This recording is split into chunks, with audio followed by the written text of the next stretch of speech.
Hi friends, it's getting cold in Japan. What is your comfort food in winter? To me, it's a hot pot with loads of vegetables. In this video, we will whip up delicious, nutritious vegan hot pot, how to best enjoy them by introducing you to different kinds of sauces. And moreover, we're gonna be making rice porridge out of it. So stay with me till the end. Great thank you at Tipsy for partnering with us on today's video. I'll chat more about that later. But for now, let's get cooking. The night before, I soaked dried shiitake mushrooms and kombu. When it comes to dried shiitake mushrooms, how long it should be soaked depends on the type of mushrooms you are using. Some are thicker than others, which will take you longer for hydration. So please follow the package instructions. We are starting with this Napa cabbage. Chinese cabbage? I always get confused with these two names. Anyway, make a score on the bottom and tear them by hand. Mine is about 700 gram, equivalent to about 7 cups of chopped Napa cabbage. It looks like a ridiculous amount of it, but just like spinach, it's gonna reduce down the volume almost in quarter when it's cooked. Chop them into big bite-sized pieces. Napa cabbage is high in vitamin C, which will prevent you from getting cold. It also contains lots of fiber, so great for gut health, which I make a huge value on when it comes to cooking. さすがに多い。おお、てんてこ盛り。食べてる。Okay. To the pot, add toasted sesame oil, followed by Napa cabbage. Let the cabbage coat it with oil. Sprinkle some salt. If your pot is not big enough to cook everything at once, just like mine, divide into 3 portions. You will see lots of moisture releasing from the Napa cabbage. Once everything gets fit into your pot, close the lid and let it steam for 10 minutes or until the Napa cabbage is wilted.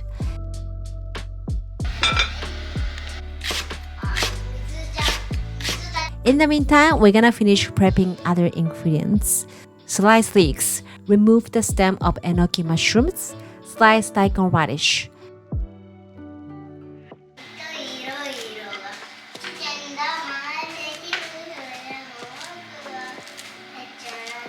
Just a heads up about the daikon radish. If you divide daikon radish into 3 parts, there will be a slightly different taste for each parts. For example, some are sweeter and softer than others.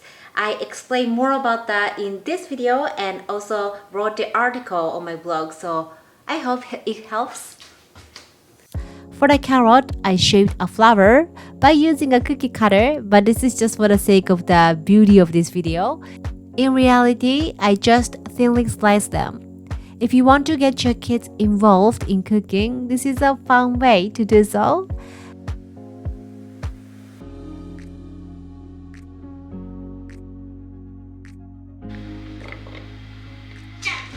The dried shiitake mushrooms and kombu has been soaked overnight and it's fully hydrated. Remove the stem of shiitake mushrooms and thinly slice them. What will go along with the hot pot? Japanese sake. When I was living with my parents, we did hot pot at least once a week, and my dad was always pairing with hot sake. For someone like me who is just venturing into the world of sake, Tipsy will give you a full experience of how to best enjoy the sake. That's what I like the most about it. On their monthly membership plan, they are not only giving you a sake box, but also providing you with a beginner's guide booklet that teaches you the basics, including serving recommendations for every bottle. Moreover, sake experts guide you through a virtual tasting experience, so you can make the most of every sip. This time, I received plum sake, yuzu sake, and peach sake. My favorite one is yuzu sake. It's sweet but refreshing at the same time and surprisingly goes well with hot pot.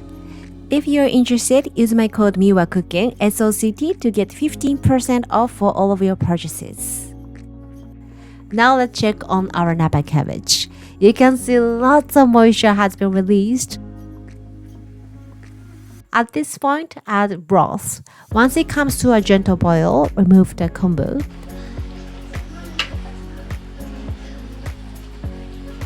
you don't want to toss this used kombu, I have a recipe to repurpose this used kombu, so check out the link in the description box below. To season the soup, add salt, cooking sake, and mirin. The exact measurement is on my blog, the link is in the description box. Add all the vegetable we just chopped. You can really add anything to the hot pot. I sometimes add sweet potatoes, shirataki noodles, and other kinds of mushrooms. If you are not vegan, any type of seafood would be a great option.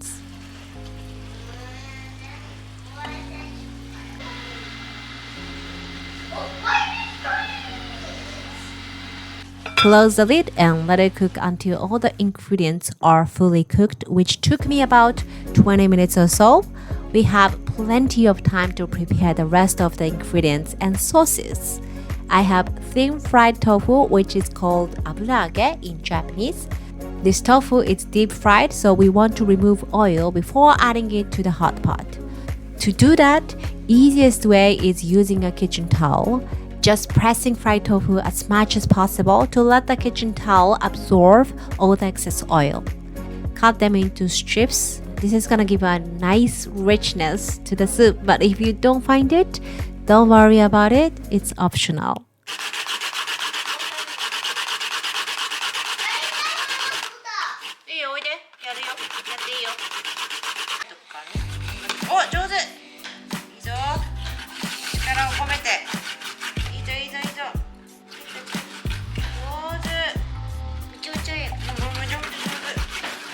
Next, sauces. I want to introduce you to 3 of my favorites. First one is nourishes in Japanese, great Daikon radish, and mixed tobanjan paste. It's a spicy chili sauce. I recommend to start with a small amount and you can always add more to your liking. I'll introduce the other 2 sauces when we dig in, so stay tuned till the end. By the time your hot pot should be ready, add tofu, fried tofu, and spinach and pot stickers if you want. Close the lid and continue to warm it up for another 3 to 5 minutes until the pot sticker is fully cooked.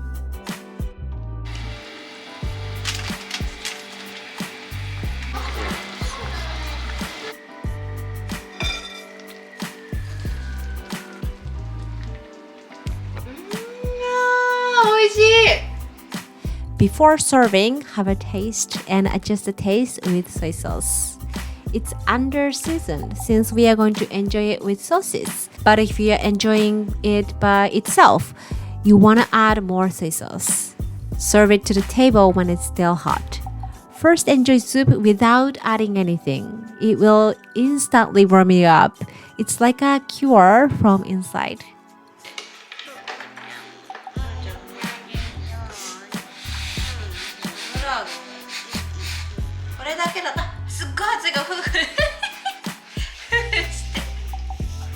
Then we can add sauces. We call it aji hen in Japanese. Aji is the taste and hen is changed. So direct translation is changing the taste. First we have yuzu kosho, which is a spicy tangy yuzu paste. This is probably my best when it comes to sauces for hot pot. The next one is ponzu, which is a mixture of soy sauce, vinegar, and citrus.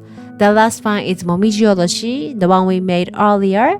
This is the most spicy one out of 3, so just enjoy it in moderation, especially if you are sensitive to the heat. When the pot is empty, we usually make porridge. This is the best part, in my opinion. To the leftover soup, add steamed rice. Let it cook to your liking. I like the soup to be thick and creamy. Then add nori seaweed along with chopped spring onion and toasted sesame seeds. Feel free to add a dash of soy sauce or ponzu if it's needed and ready to be enjoyed. I cannot tell how much I love hot pot. It can be whipped up in one pot.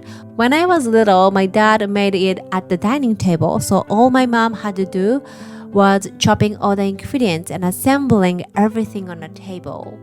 It's a great recipe to start if you're a beginner. Even after I become a mom, hot pot is something that is easy to share with my kids. It usually has a less oil content, using loads of ingredients, and we can customize however we like by adding sauces individually. There is a lot more to love, but I'm gonna stop this now. If you like this hot pot type of recipe, let me know in the comment section below so that I can make more in the future. And also, don't forget to check out Tipsy for your sake box. I truly enjoy them so much. Thanks a lot for watching and see you on the next one. Bye! Mata ne!